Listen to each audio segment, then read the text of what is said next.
Hey, it's Vova. Good day to you with a little update. Since we recorded the video with Jane, the tariffs rose quite higher.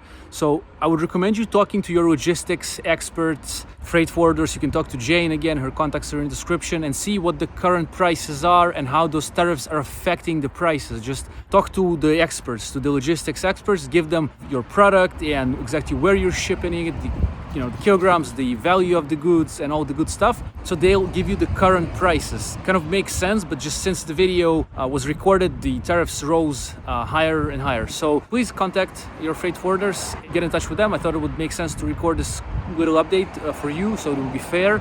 And now let's go back to the video, and good day to you.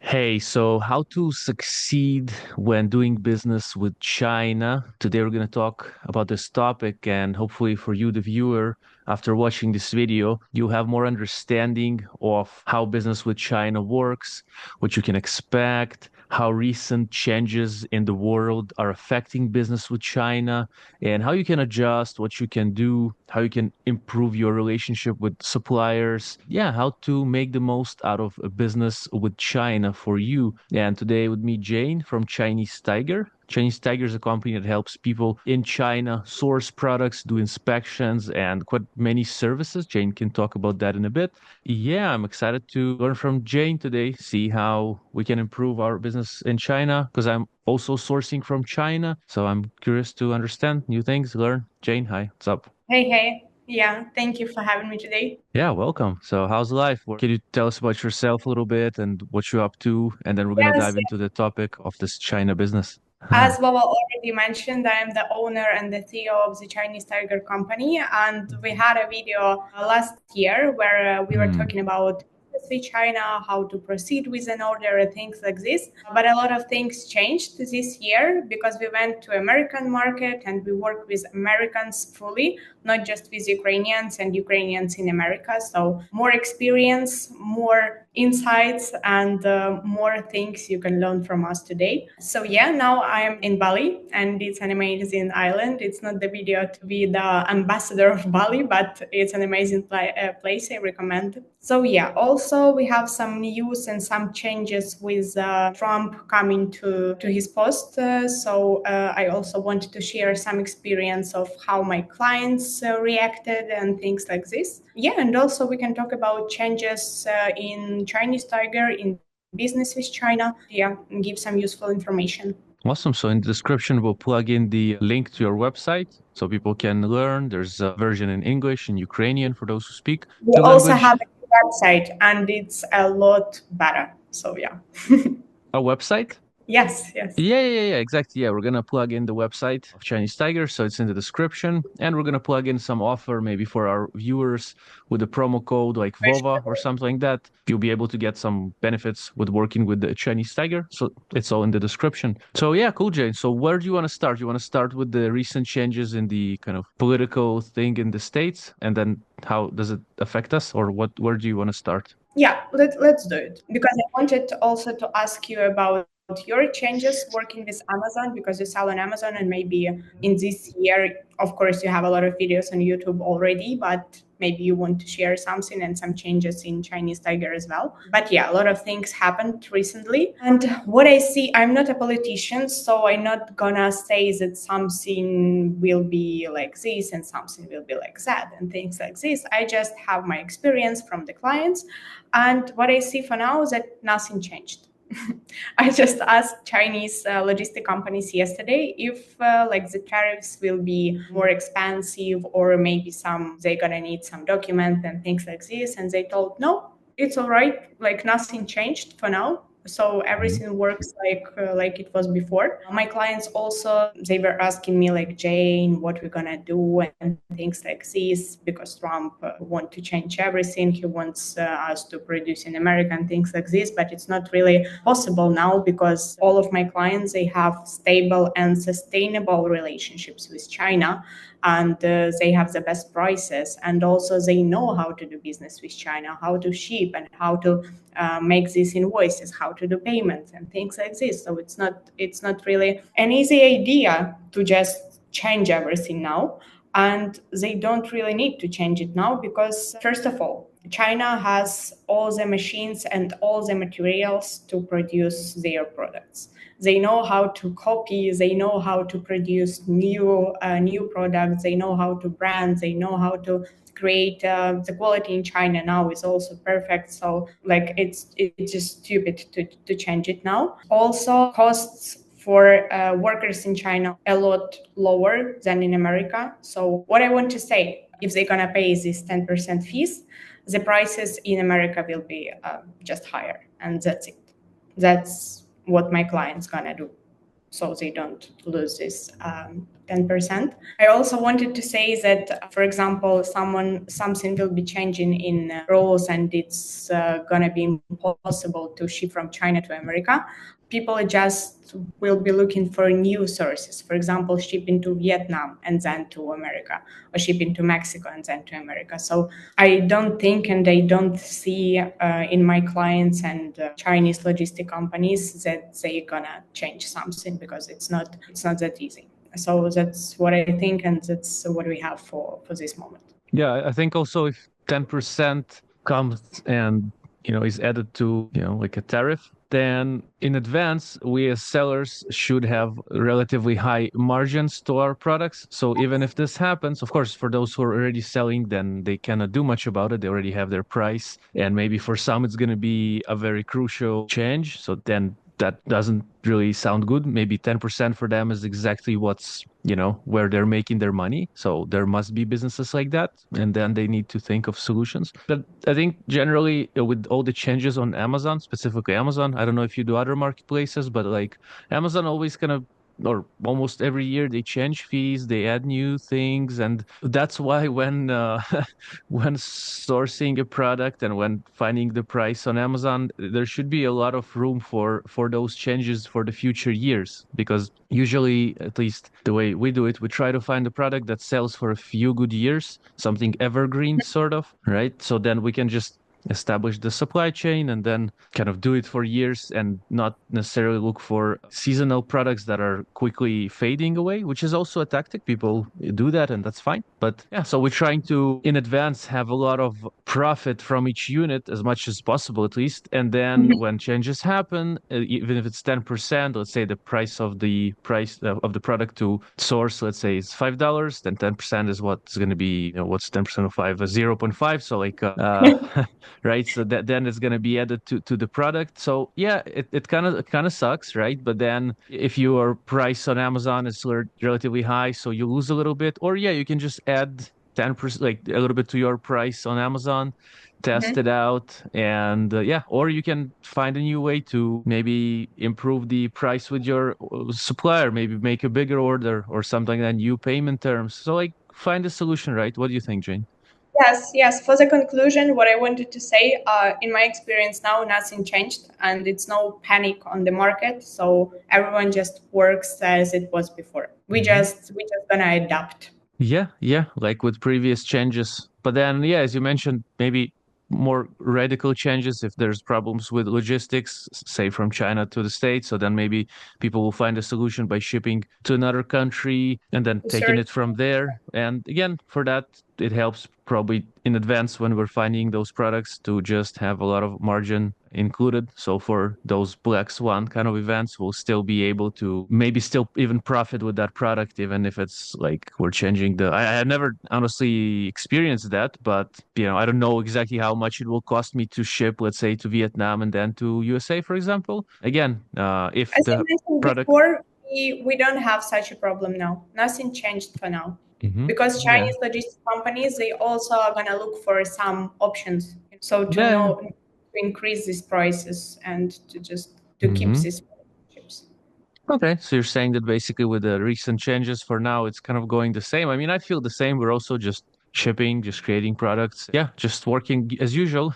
But then, yeah, we're just listening and watching the new kind of news to see if anything changes or something radical happens. We're in touch with our logistics partners and whatnot. So, yeah, but for now, honestly, yeah, I also would say nothing changed for us at least. How many products do you have on Amazon now? About 10 products with some with variations, about 10 products totally. Okay.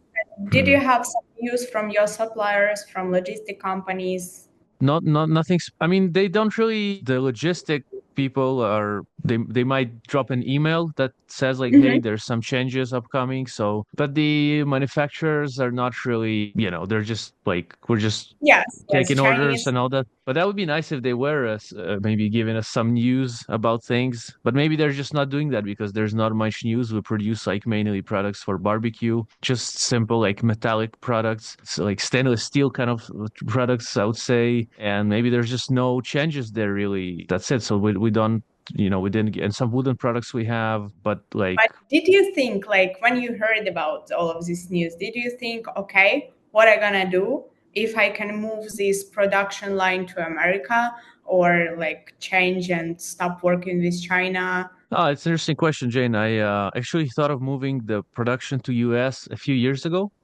And then I went to checked for prices.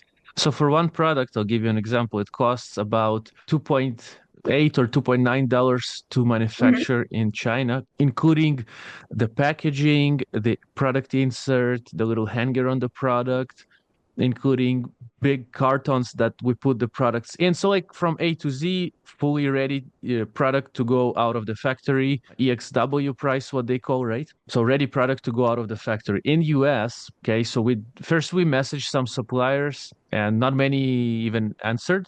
But those who did answer, eventually, we got a price for this product from one supplier, I guess, maybe two sources.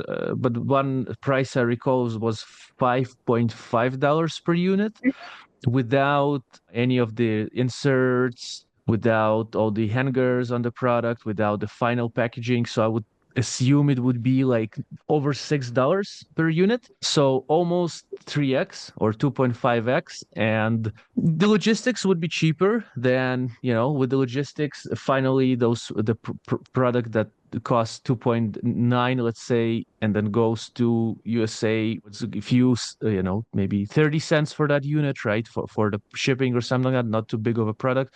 So let's say Mhm. $3.2, right? So then in the States, it would be like maybe seven, right? 6 point something, maybe. So Do you it's think, sorry. so- yeah, no problem. So yeah, that's about it basically. So it would be a bit more expensive, right? Would be the made in USA. Maybe we could have found a better deal, but that's what we found. I'm not saying that everyone will find 2x the price. Maybe someone will find something less expensive, but for us, we thought like, is it worth it really? And eventually we thought like, no, because again, the product used to be selling for about 25. Now it sells about 20. During the summer, the price goes higher. It would be still possible to make some profit, but quite hard. If a product costs like $6, $7, selling it for 20 on Amazon, it's like 3x. It's no good.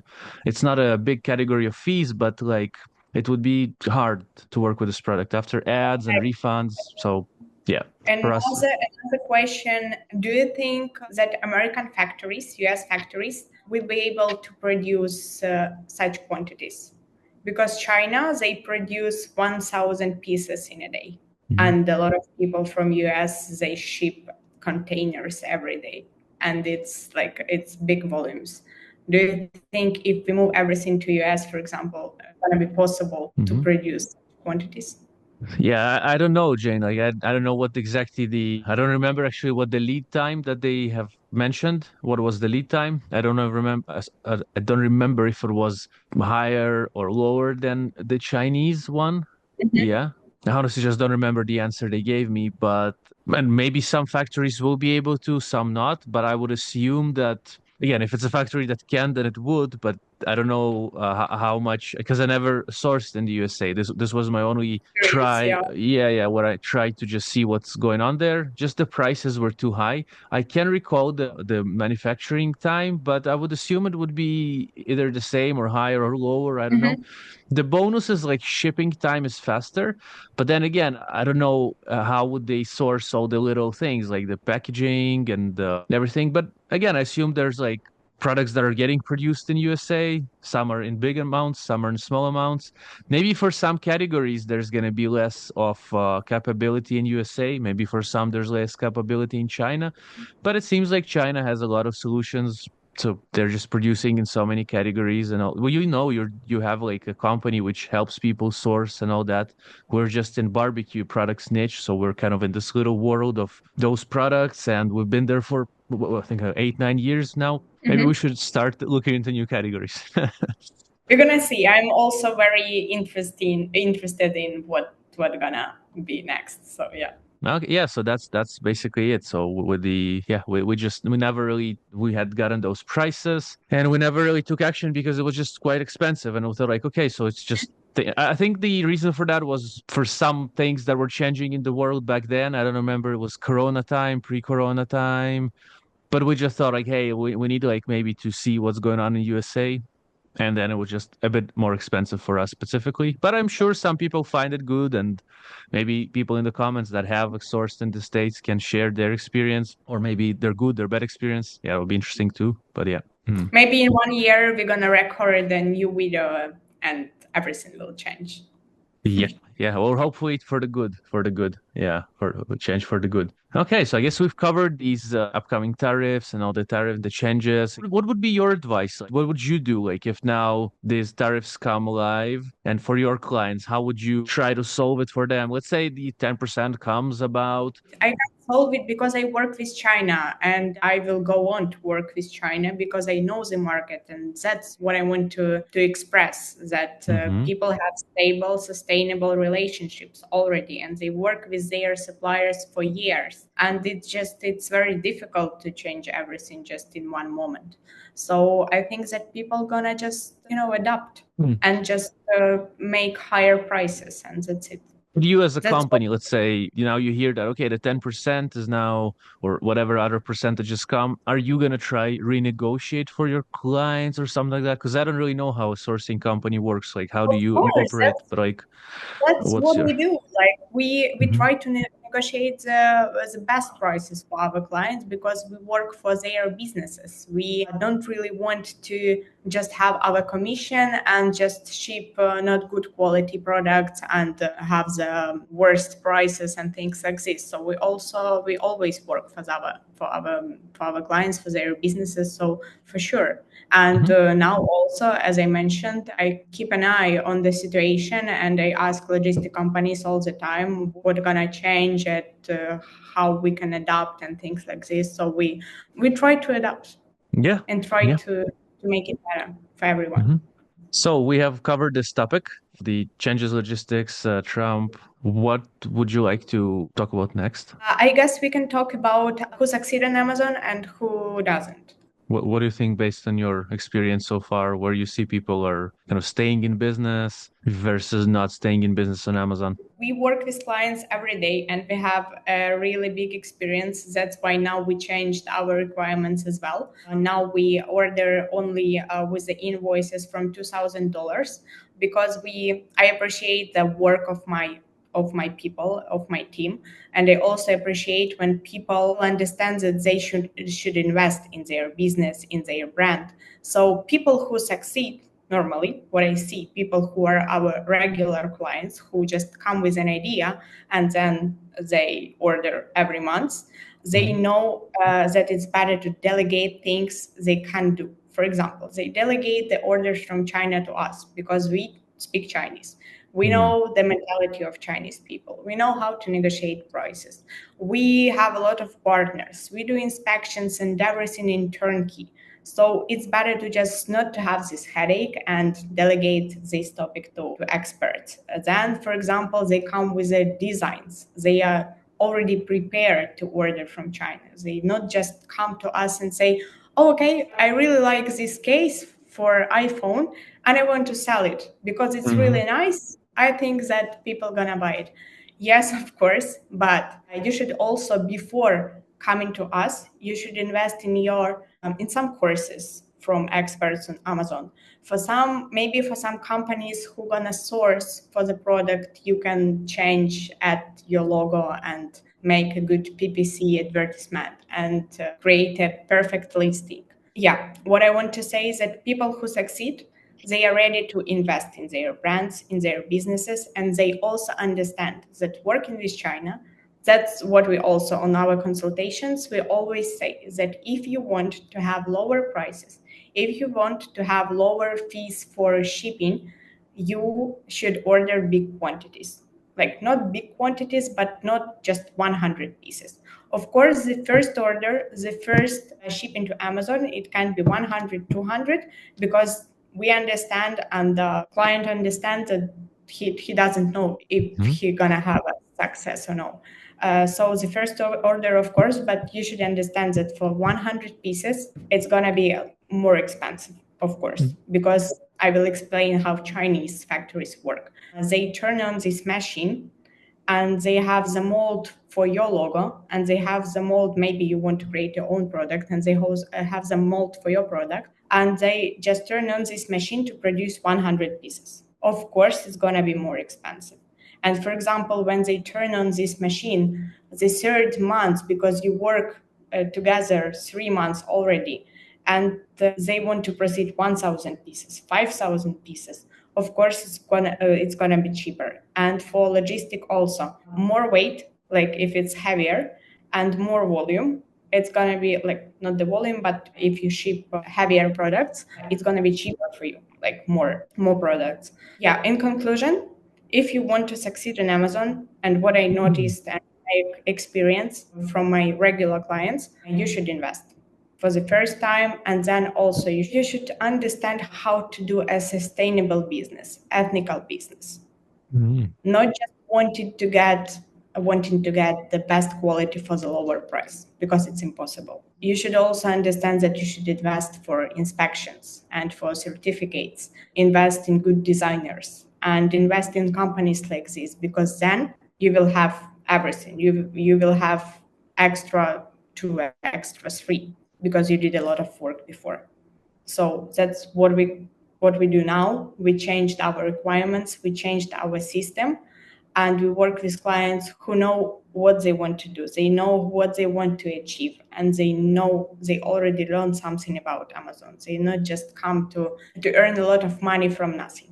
Yeah, I understand you. So in the description, we're gonna leave your website for those who wanna talk to you and discover how you can help them with sourcing in China and all the shipments, inspections, like A to Z things kind of in China. So we have your website, and the promo code VOVA will help people get a great offer from you. And as for what you said, I understand you. Yeah, it just depends on kind of the type of seller that comes. So many people are how I see it, and because I'm in this education space, so I'm kind of seeing different types of clients that come to me, kind of to the education space.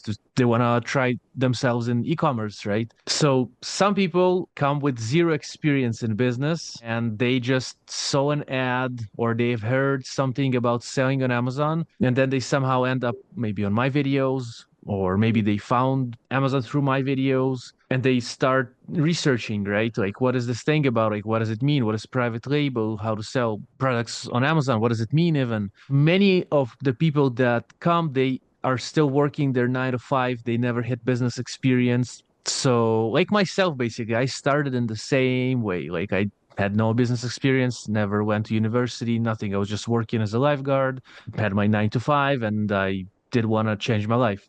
Okay, so, and the thing that happens sometimes with those people, that their expectations of what's going to happen and how things are happening in real life with building something sustainable or just building a business, right? It's not exactly how it is in reality. So, because, well, I try not to do that in my videos. I try to be real and say, like, hey guys, like, I've been doing that for like almost 10 years, and I'm still like, in my case, some people have become, deca millionaires. I'm just like, we're like mid 6-figure a year business. We sell, about $500,000 a year in sales. That's our business size on Amazon, which is decent, right? But maybe in 10 or how many, 8-9 years, we could have been bigger. But what I'm trying to say is, it took some time to even get to that level. And, it's been a journey. It's also the problem of these videos on YouTube. They say in their descriptions, they say you can start the business on Amazon with $100, and it's like, no, you can't. Yeah,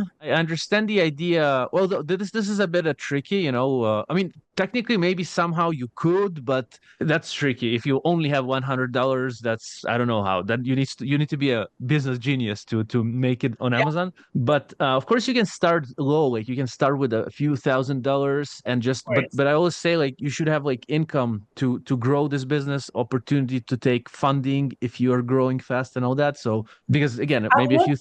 just about money. I'm talking about investing, like having some motivation and some ambitious. And for example, you can you can have a friend who is a designer.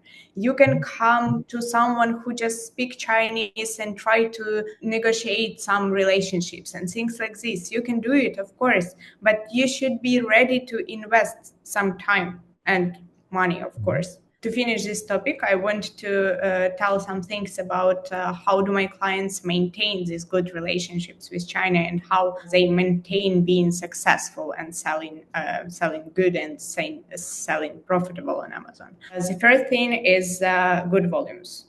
Like it's the most important thing. Then it's timely payments, because it's like the appreciation of Chinese factories, of Chinese suppliers, because we try to establish good relationships between client and the factory. But if the client, for example, pay later and or doesn't pay, or have a lot of requirements and doesn't want to pay more for these requirements, so things like this, of course, it's gonna be more difficult for us, and it's gonna, like, relationships between the client and the factory, between us and the factory, they're gonna get worse. And also the third thing is not wanting to get the lower price for the best quality. And I recommend to order good quality from China, because then when we have clients who want just to have the lower price, the lower quantity, they want to earn a lot of money. They have a lot of bad reviews on Amazon then, and they come to us and say, okay, we're gonna end this product, we're gonna close this project, because on Amazon you can't have bad reviews. The fourth thing is it's respect for Chinese factories, because some people come and they think that Chinese, they are just workers and they can do everything for them. Yes, of course, it's factories and they should produce goods, but you should also be respectful for the people you work with us, with factories, with all of your middlemen. Yeah, and the final thing, and it doesn't depend on the client, it depends on us. Speaking with Chinese in their own language, knowing their mentality, knowing their culture, just establish these good relationships, because working with China, it's not like working with Americans or Ukrainians or Europeans. It's different, because they are absolutely different people. So you know how to come to them and talk to them. Yeah, thanks for sharing the tips. Definitely good idea to do those things for good relationships and for long-term business with different companies that, that you are, as a seller, you have a lot of businesses that you are in touch with, those people that help you, as you mentioned, maybe in China, but maybe they're designers. There's people that help you with your ads on Amazon, unless you're doing it alone or in-house, but still. But if you're doing it in-house, then it's your employees that you have to respect. How do you learn to respect people? How does it work? Like what does it mean actually? What does it mean to listen to them, to not I don't know, to not say bad words to them? What does it mean to respect people? How do you maintain respect with those companies? Like what do you think? It's a long topic, to be honest, because I really believe in I believe in karma. I even have a tattoo of karma here, because I believe that when you're good to this world, to the people, to people you work with, to people you have friendship with, you're gonna have it back always. In business, I have my workers and I try to get the best clients for them. I appreciate their psychological health or mental health, their mental health. And of course, I have requirements. Of course, we have all the requirements. But then, like, I have this good energy and I appreciate them and I give them everything I can. For example, I teach them something new and I try to show them that I respect you. Then I have the situation when my company just grows 2 times bigger in a year, and all of my workers, they are with me. In this year, we have 10 workers more, and we have a lot more partners, and we have really good referral programs with logistic companies and with e-commerce bloggers. And it's just because, like, of course, it's a lot of work, but it's also because I'm just open and I believe in people. I love people, and I just try to be honest. And appreciate their work, their time, and trying to understand that people also have some requirements for me. And if I want them to do what I want, I also should do what they want and what they need. Thanks for sharing. Yeah, just wanted to hear your perspective on respect because you mentioned its importance. So then I was like curious, what does it mean for you? And Yeah. working with China regarding these Chinese factories, it's also important to not to talk to them just like for the factories which produce products for you. It's also important to try to be friends. For example, for us, we always try to ask, how are you? If you had breakfast today and things like this, because for Chinese people, it's very important when you try to respect them. Cool. Yeah, definitely to keep in mind to respect our employees, our companies that work with us, Chinese people that we work with, etc. I think it's a good idea, even if it's from a point of view of karma, that just good deeds come back in this way or another, or just because. I think most of us would appreciate being respected by others, so we can start from respecting others. So then things just happen back and forth, sort of. So, I can yeah. just confirm that it works. That's good. There we are. We have confirmation from Jane, and that helps. Yeah, and true. I agree with you. It's truly a good idea, and yeah, in this respect, mostly. I mean, maybe I think if we do disrespect someone, and we see that maybe we did, we can ask, sorry, have I disrespected you? Or because we can sometimes maybe see that on someone else's face and body, maybe or something like that, and hopefully it's not done on purpose, but we all make mistakes. So I think it's a good idea to ask, like, sorry, it seems like maybe something happened. Have I disrespected you or something like that? So then it's okay, I think, to ask, and maybe we did, and then the other party can tell us, yeah, maybe when you said this or that, oh, okay, then yeah, actually I did. So I apologize. That's also a good idea. But yeah, definitely being on the more respecting side helps with business growth, with relationships, with life. Awesome. So, Jen, we're gonna plug in your website in the description along with a promo code VOVA to help people get a good offer for your services. Anything you want to add? Yes, I want to add that if you come to us with a promo code VOVA and your invoice is $5,000 more, we're gonna give you the lower percent on of our commission. It's a good deal. It's yeah, really good deal. So on orders over $5,000 US, the commissions of Jane are going to be lower because you came from this video. So enjoy the offer and enjoy if you're in need of sourcing in China, or you need inspections or other services. Do you want to quickly maybe share what you do? Maybe then, because we've spoken about inspections, but also sourcing, but also you have partners that help you ship products, right? And whatnot. So can you maybe share that too, Jane?